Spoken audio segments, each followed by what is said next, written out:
सारे भक्तां ने जय माता दी। उम्मीद करूं थम सारे ठीक ठाक होगे। माँ भगवती की थारे पे कृपया बनी रवे।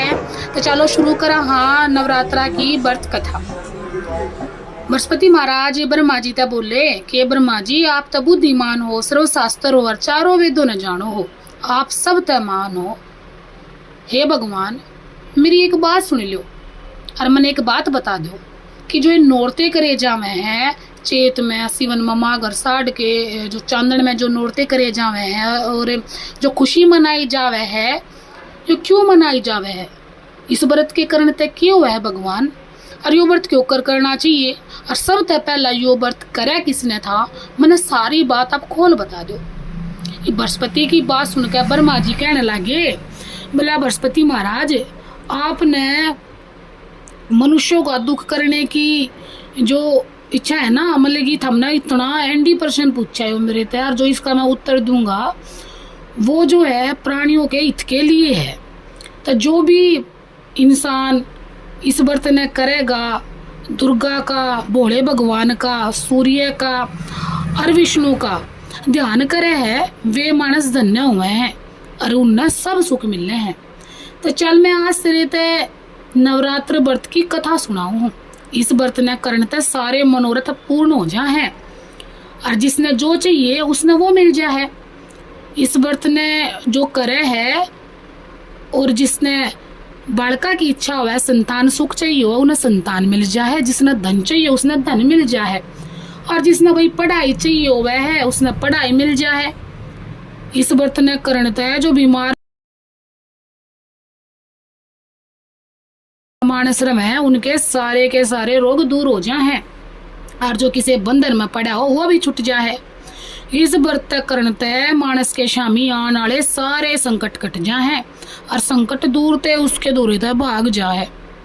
उसके घर में सारी सुख सुविधाएं हैं।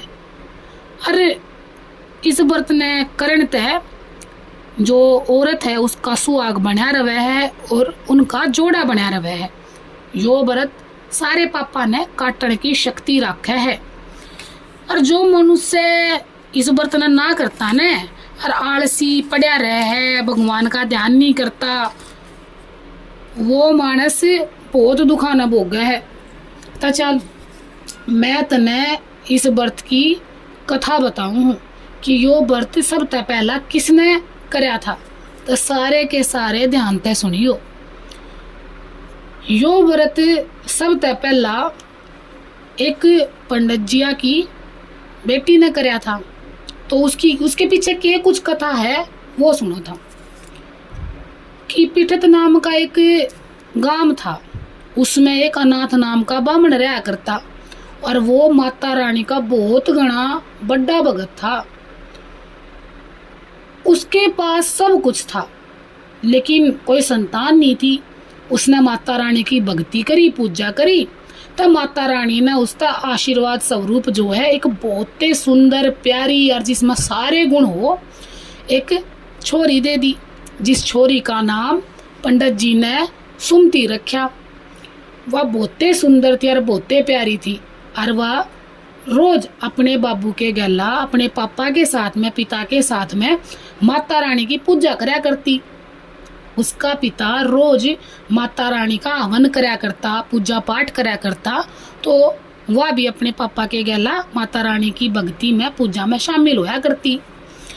एक दिन क्या होया कि सुमति जो है अपनी सहेलिया के गला खेलने में लाग गई और भाई माता रानी के पूजन में वह शामिल ना हो पाई। अब उसने देखा कि भाई उसकी बेटी ने तो बहुत बड़ा अपराध कर दिया और पंडित जी ने बहुत घना गुस्सा आ गया। इतना गुस्सा आ गया कि उसने अपनी बेटी तक कहा, क्या है कड़े थी तू, तन्ने माता रानी की पूजा नहीं करी आज, मैं तेरे तो बहुत छो में हूँ और ई मैं तेरा ब्याह किसी कुष्टी और गरीब मानस तक कर दूंगा, या तेरी सजा है, माता रानी के पूजा में तू शामिल ना हुई। अपने पिता के इसे वचन सुन के किसी भी बेटी ने बहुत दुख होगा। तो सुमति ने भी घना ही दुख होया। वह अपने पिता तक कहने लगी कि पिताश्री मैं आपकी कन्या हूँ और मैं सब तरह तक आपके अधीन हूँ, आपकी जिसी इच्छा हो, जो आप चाहो वो करो, जिसके साथ भी मेरा ब्याह करना चाहो आप कर सको हो, पर मेरे भाग में जो लिखा है होगा तो वो है। मेरा तो मेरे भाग पे पूरा विश्वास है। अरे मैं चिंता क्या तय करूं, अब जिसे मेरे भाग लिख दिए उसा तो होकर ही रहेगा। मैं तय कोने चिंता करती, जो होगा वो हो जाएगा। इब इस तरीके का बात सुनकर अपनी छोरी की उसने पंडित जी ने और घना छो आ गया। बोला अच्छा तो तू भाग के भरोसे है, चल ठीक है देखांगे तेरे भाग में क्या होगा। और उसने छो छो में भी अपनी छोरी का ब्याह एक बीमार और कोडी मानस तक कर दिया। जिस और ना था घर ना बाहर ना आगे कोई ना उसके पाछे कोई। अरे भाई जंगल का नहीं था दी, बोला जा जल्दी जा। अरे देखूं भाई तू क्या करेगी, तेरे भाग के भरोसे रह के भी अपने माँ बाप की बात नहीं मानती और जो उल्लंघन करे है, तो देखांगे तेरा भाग तेरे आगा होगा कि ना होगा। ये भाई सबकी विदाई तो अच्छे अच्छे शब्दात हो वह है, आंसू बाप बाव है, लेकिन जिस तरीके से सुमति की विदाई हुई उसने वह देख कर सोच कर घनी दुखी मन में। और शादी होगी भी अपने पति के अलावा बन में आ गई और मन मन में सोचने लगी ये राम ये भगवान मेरा इतना बड़ा जो दुर्भाग्य है जिस तमन्ना बीसा पति मिला जिस दौरान ना घर ना बाहर जा बाहर और जो है निरोग भी कौन है। और भाई नो सोचती सोचती वह जो है एक भयावने जंगल में आ गई और माता मैं मतलब कि भगवान के बारे में सोचती रही और जिसकी पूजा करा करती बालकपन तो उसके बारे में सोचती रही। ये बात सोचे गई तो भाई माता रानी ने देखा कि भाई इस बेटी की तो बहुत बुरी हालत हो रही है। वह प्रकट हो गया और कहने लगी कि बेटी कौन है तू और तेरी यह हालत क्यों कर है, और मैं तेरे पर खुश हूँ, मैं खुश होकर तेरे तक कोई वरदान देना चाहूँ, तने जो चाहिए मांग ले। इब सुमति ने देखा भाई कोई देवी शक्ति आई है, वह उसके आगे हाथ जोड़ कर खड़ी होगी और बोली कि आप कौन है भी जो मेरे पे प्रसन्न है खुश हैं और भाई मेरे पाप जो है दया कर रही हो और मेरे तक मन मांगया जो है वरदान देने लाग रही हो, आप हो कौन भाई मैंने सारी बात बताओ और भाई अपनी कृपया मेरे पे बरसाओ और भाई मेरा जो है उद्धार करो। अब उसके बात सुनकर माता रानी कहने लगी कि भाई मैं हूँ आदि शक्ति और मैं ही ब्रह्मा विद्या सरस्वती हूँ, मैं जिस पर राजी हो जाऊं मैं उसके सारे दुख दूर कर दिया करूं और उन्हें सुख प्रदान कराया करूं। और बेटी मैं तेरे पाछले जन्म में जो तने पुण्य कर रखे हैं उन तय मैं बहुत खुश हूँ। मैं तेरे जो है पुराने जन्म की पिछले जन्म की तेरे तक कहानी सुनाऊँ हूँ। तो पुराने जन्म में एक भील की बहू थी, एक स्त्री थी उसकी और बहुत पतिव्रता थी बेटी।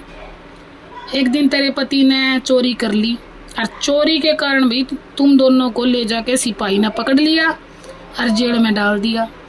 और जब चल रहे थे नौरते तो उन 9 दिनों में हमने ना तो कुछ खाया ना कुछ पिया और भगवान का सुमरण तो हम करे रहे थे, तो थारे 9 दिन के व्रत हो गए।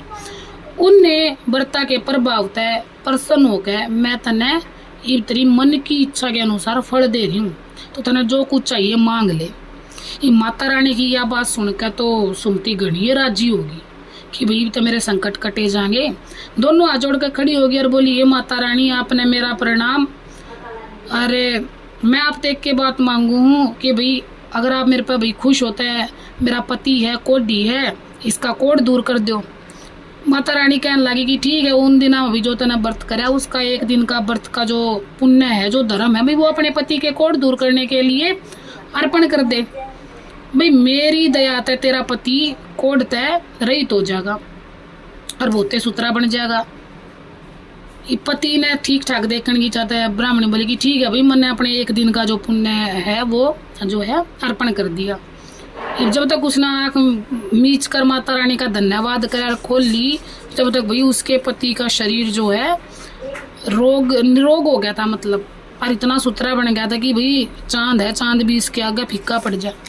अपने पति ने इतना सुथरा देख कर उसका रूप देख कर भाई ताकतवर जो है वो अच्छा ठाठा बलवान हो गया था, निरोग हो गया था। उसने देख कर वो तय देवी ने चमत्कारी समझने लगी, बोली ओ हो इसके द्वारा तो बहुत घनी शक्ति है, इसने तो देखो सेकंडा में काया पलट कर दी। तब माता रानी तो कहन लगी, ए दुर्गे, आप दुर्गत ने दूर करने वाली हो, तीनों जगत का संताप करने वाली हो, समस्त दुखा ने दूर करने वाली हो, और रोगी मानस ने निरोग करने वाली हो, और भाई खुश हो के प्राणिया ने मनवाचित फल देने वाली हो। हे अम्बे, हे जगदम्बे, हे माता रानी, मैं तो बोला हूँ और मैंने तो कोई पाप भी नहीं कराया, फिर भी मेरे पिता ने मेरा एक कुश्ती के गला ब्याह करके और मैं घर तक काट दी, और आपने मैं संभाली और आपने मेरा उद्धार कराया। मैं आपने बार बार प्रणाम करूँ जो आपने भाई मेरे दुख काटे। वह माता रानी का बार बार धन्यवाद करने लगी। तब ब्रह्मा जी कहने लगे कि बृहस्पति, उसने मन तय माता रानी की स्तुति करी, माता रानी के गुणगान गाए, और उसके गुणगान सुनकर, उसकी स्तुति सुनकर देवी और प्रसन्न होगी। फिर वह उस तय कहने लगी कि हे बेटी, मैं तने एक और वरदान देऊं कि तेरा बहुते जल्दी उदालक नाम का और घनाए बुद्धिमान, कीर्तिमान और जितेंद्रिय पुत्र बहुत जल्दी होगा। नुकेगा वह माता रानी फिर दोबारा उससे कहने लगी कि बेटी, तने कुछ और चाहिए था तो कुछ और मांग ले, तने सब मिलेगा। सुमती हाथ जोड़ कर खड़ी होगी, बोली माता रानी, मैंने जो चाहिए था आपने वो सब मेरे तक दे दिया ही, मैंने कुछ नहीं चाहिए। अगर फिर भी आप मेरे तक कुछ देना है चाहो तो मैंने व्रत की विधि बतला दो भाई, जिसके करने ते आप प्रसन्न हो और भाई प्राणिया के सारे दुख दूर करो हो।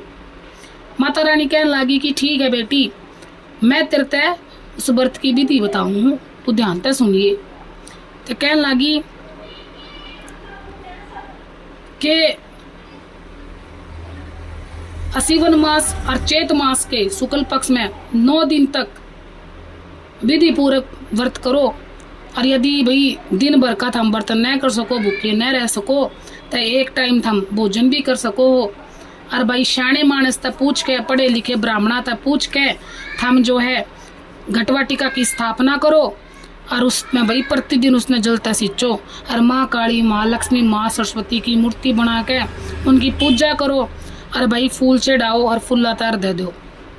बिजोरा के फूल तय अगर थम जल चढ़ाओगे तो थम रूपवान बनोगे, और जाय फल तय थम दोगे तय भाई थमने थारे कार्य सिद्धि होंगे। आवड़े तय सुख मिलेगा, केले तय भूषण मिलेगा।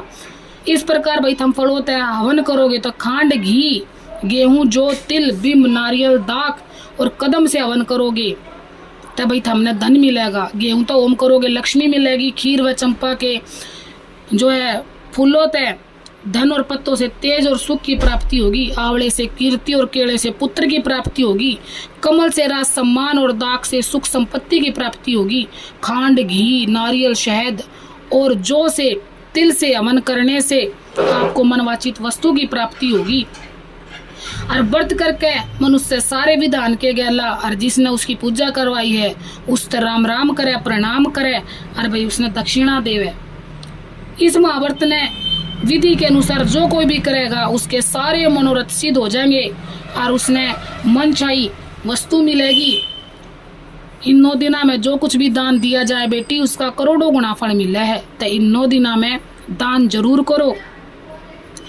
इस यज्ञ, इस व्रत ने करने ते जो है असो में यज्ञ का भी फल मिल रहा है। नू ब्रह्मा जी कहने लगे कि नू देवी ने उसते सुमति ते व्रत की विधि बतलाई, और उसते व्रत की विधि बतला के वह अंतर ध्यान होगी। तो बृहस्पति माता रानी ने जो विधि बतलाई उसके अनुसार जो कोई भी इसने व्रत न करे है उसके सारे जो है दुख दूर हो जाए और सुख उसकी जोड़ी में आ जाए। तो इस व्रत ने जरूर करो। माँ भगवती की पूजा करो, माँ भगवती को प्रणाम करो, मन स्वच्छ रखो और कभी किसी का बुरा मत करो। जय मां अम्बे, जय मां अम्बे, जय मां अम्बे।